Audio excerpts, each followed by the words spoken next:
बात करते हैं तांडव वेब सीरीज की, जिसको लेकर मच रहा है बवाल। वेब सीरीज तांडव विवाद में एक बड़े एक्शन की खबर आ रही है। आपको बता दें, इस पर बड़ी कार्रवाई हो सकती है, सूत्र कह रहे हैं। यूपी पुलिस की टीम मुंबई रवाना हो गई है। तांडव विवाद में कंटेंट राइटर से पूछताछ होगी। ओटीटी कंटेंट पर आईबी मंत्रालय ले सकता है कोई बड़ा फैसला। आपको बता दें, एक लंबे वक्त से सवाल उठ रहा था कि ओटीटी प्लेटफॉर्म को लेकर जो गाइडलाइंस हैं, उसके लिए जो सेंसरशिप है वो कब से अमल में आएगी, उसके लिए क्या कुछ नियम कायदे कानून होने चाहिए। लेकिन तांडव पर बवाल बढ़ता ही जा रहा है और इसको लेकर किस तरह से कहा जा रहा है, कुछ लोग सुर्खियां बटोरना चाहते हैं, कुछ लोग हिंदू धर्म को टारगेट करना चाहते हैं। हिंदू धर्म गुरुओं से लेकर बीजेपी ने इस पर मोर्चा साथ दिया है। शहर शहर विरोध प्रदर्शन शुरू हो चुके हैं। सवाल ये कि आखिर तांडव पर कार्रवाई कब होगी।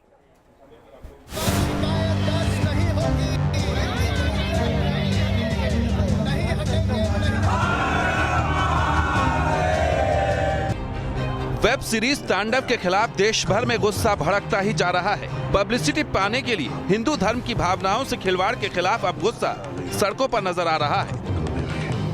विवादों की वेब सीरीज तांडव पर तूफान थमता नहीं दिख रहा। वेब सीरीज तांडव पर बैन लगाने की मांग को लेकर फिर बीजेपी सड़कों पर उतरी। मुंबई में बीजेपी नेता राम कदम की अगुवाई में बीजेपी कार्यकर्ताओं ने बीकेसी थाने का घेराव किया। बीजेपी नेता राम कदम ने थाने में शिकायत दर्ज कराते हुए वेब सीरीज के दोषियों के खिलाफ कार्रवाई की मांग की है। अभी मैं यदि दिखाना चाहूँ तो बीकेसी पुलिस स्टेशन के सामने इस वक्त हम मौजूद है और यहाँ पर ये जन समुदाय इकट्ठा हुआ है। साफ तौर पर इनसे पूछना चाहेंगे, क्योंकि खास तौर पर अमेज़न के पूर्व प्रमुख के खिलाफ यहाँ पर शिकायत अंदर दर्ज की जा रही है। भाजपा के वरिष्ठ नेता और विधायक राम कदम अंदर मौजूद है, लेकिन इनके साथ में ये तमाम कार्यकर्ता है। सबसे पहले हम पूछना चाहेंगे, विरोध किसके खिलाफ? हमारा कहना एक ही है राम भाई के नेतृत्व में कि अमेज़न के पेट्रोल प्लेटफॉर्म से ये सीरीज बैन होनी चाहिए।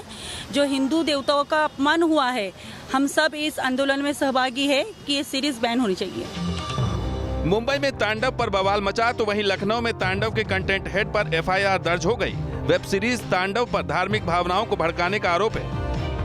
वेब सीरीज तांडव को लेकर सरकार भी एक्शन में आ गई है। सूचना प्रसारण मंत्रालय ने इस मामले में अमेज़न से जवाब तलब किया है। उधर तांडव पर हिंदू साधु संत भड़के हुए हैं। जूना अखाड़ा ने इसे हिंदू समाज को अपमानित करने की साजिश का आरोप लगाया है और ऐसे लोगों को सबक सिखाने की जरूरत बताई है। कुछ लोग षड्यंत्रकारी भारत के अंदर में तांडव जैसी वेब सीरीज बना रहे हैं और एक हिंदुओं का मजाक बनाने के लिए ऐसे लोग दुष्टों को चाटा लगना चाहिए।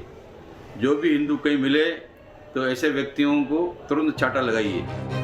तांडव पर विरोध की आग मध्य प्रदेश तक पहुंच चुकी है। एमपी के कैबिनेट मंत्री विश्वास सारंग ने ओटीटी प्लेटफॉर्म पर सेंसरशिप की मांग की है, ताकि वेब सीरीज में विवादास्पद कंटेंट पेश न हो सके। मैं आज केंद्रीय मंत्री प्रकाश जावड़ेकर जी को पत्र लिख रहा हूं और अब जिस प्रकार से अनुशासनहीनता वेब सीरीज और इस प्लेटफॉर्म पर हो रही है, ये सुनिश्चित है कि इस देश में अब इस सेगमेंट में भी सेंसरशिप की जरूरत है।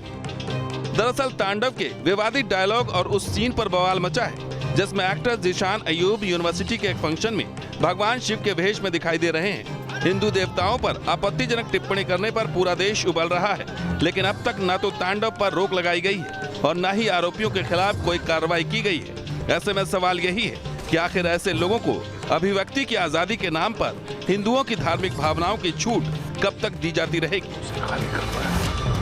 मुंबई से श्वेता घुमसे के साथ team news nation.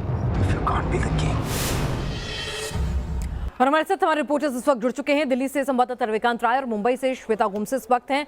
Shweta, UP की टीम वहां कब तक पहुंचेगी? किस किस से सवाल जवाब किए जाएंगे? क्या अभी तक कोई अपडेट अमेज़न प्राइम की तरफ से मिला है? उन्होंने क्या कुछ कहा है इस पूरे विवाद को बढ़ता हुआ देखकर?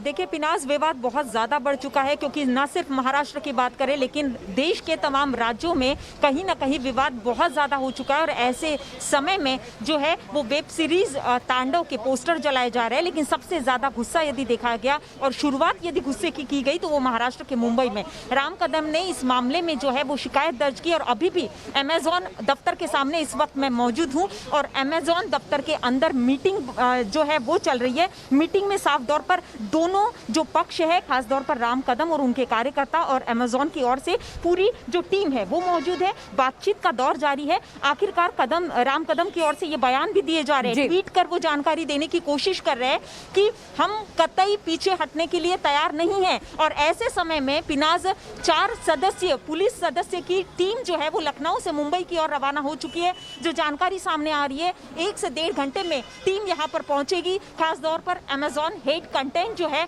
उन्हीं के साथ में डायरेक्टर, प्रोड्यूसर। बिल्कुल, सवाल ये है कि आप एक आजाद मुल्क में रहते हैं, आपको लोकतांत्रिक प्रक्रिया के तहत अपनी विचारों की अभिव्यक्ति की आज़ादी है, लेकिन साथ ही साथ आपकी ये जिम्मेदारी भी है कि आपके विचारों की अभिव्यक्ति, क्रिएटिव फ्रीडम जो है, किसी दूसरे की भावनाओं को आहत ना करे। और बार बार अगर एक धर्म विशेष को ही आप अपनी क्रिएटिव फ्रीडम के नाम पर निशाना बनाएंगे, उसे बैड लाइट में रखेंगे, तो नाराजगी, गुस्सा स्वाभाविक है। रविकांत, सरकार एक लंबे अरसे से OTT प्लेटफॉर्म के रेगुलराइजेशन, सेंसरशिप को लेकर सोच विचार कर रही है, कुछ प्रस्ताव भी आए, लेकिन अब और कितना इंतजार?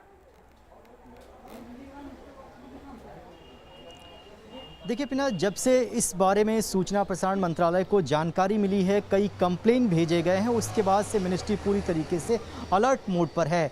और कल देर रात ही अमेजॉन को नोटिस भेजा गया था और उनके जवाब का इंतज़ार जो है सूचना प्रसारण मंत्रालय कर रहा है। लेकिन जानकारी ये मिल रही है कि अभी तक जो कमेटी बनाई गई है सूचना प्रसारण मंत्रालय के द्वारा, उसके नियम कानून क्या होने चाहिए OTT को लेकर, वो अभी फ़िलहाल तय नहीं है, जिसका बेनिफिट जो है इस पूरे लॉकडाउन के दौरान इस तरीके के OTT प्लेटफॉर्म ने लिया है।